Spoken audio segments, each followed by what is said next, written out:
અધ્યક્ષ ગુજરાત માજી સૈનિક સંઘ. આ જે કાર્યક્રમ છે એ 15મી ઓગસ્ટના દિવસે સોજ ફાઉન્ડેશન દ્વારા આ કાર્યક્રમનું આયોજન કરવામાં આવ્યું છે, જેમાં પૂર્વ સૈનિક જે છે ગુજરાતના વતની એમના સન્માન થશે, શહીદોનું સન્માન થશે. ના કેવલ પૂર્વ સૈનિકોનું સન્માન નહીં, પણ એમની સાથે એમના મા બાપનું પણ સન્માન કરવામાં આવશે, જેને આ દેશને માટે પોતાના બાળકનું આ દેશનું રક્ષણ કરવા કાજે મોકલી આપ્યા છે એવા તમામ મા બાપનું પણ સન્માન થશે. આમાં લગભગ 30 જેટલા માજી સૈનિકો, પૂર્વ સૈનિકો, શહીદ પરિવારો અને વીરાંગનાઓ આ કાર્યક્રમમાં હાજર રહેશે અને એનું સન્માન થશે.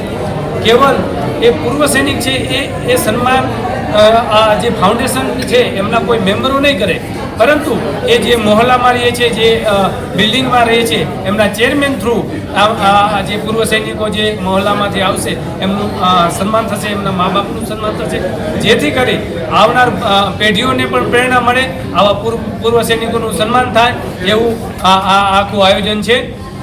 Thank you. આપની સાથે અત્યારે જે ઉપસ્થિત છે એમનો થોડો ટૂંકમાં પરિચય આપી દો નામ સાથે. પોતપોતાનું નામ પોતે જાતે જ બોલો. मनोहर सिंह शेखावत, एक्स सर्विसमैन, 20 वर्ष में सर्विस आपकी इंडियन आर्मी में. मुझे मेरा एक्स सर्विसमैन 19 वर्ष सर्विस आपकी है.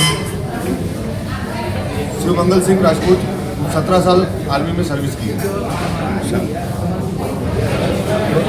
रमण भाई चावड़ा, गुजरात माजी सैनिक संगठन का प्रमुख छूँ અને 20 વર્ષ આર્મીમાં સર્વિસ કરી. બ્લેક કેટ કમાન્ડોમાં 3 વર્ષ અને 1.5 વર્ષ IPKFમાં પણ સર્વિસ આપી છે અને અત્યારે નિવૃત્ત છું અને માજી સૈનિક સંગઠનમાં કાર્યરત છું.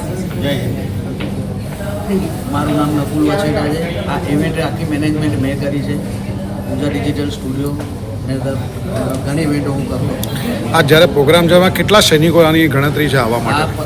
આમાં આપણે 30 પરિવાર લીધા છે. એટલે 30 પરિવારના માતા પિતાનું આપણે સન્માન કરવાનું. પણ એ સિવાય બીજા કોઈ સૈનિકો આવે? એ સિવાય સૈનિકો બી ત્યાં ઇન્વાઇટ કર્યા છે. એ સિવાય ઇન્ફ્લુએન્સરો પણ આપણે એડ કર્યા છે, જે હાલ ઉપસ્થિત છે એ લોકો વિડીયો બાઇટ આપવાના છે. એમ કરીને અમે લોકો ટોટલ ઘણા બધાનું સન્માન કરવાનું.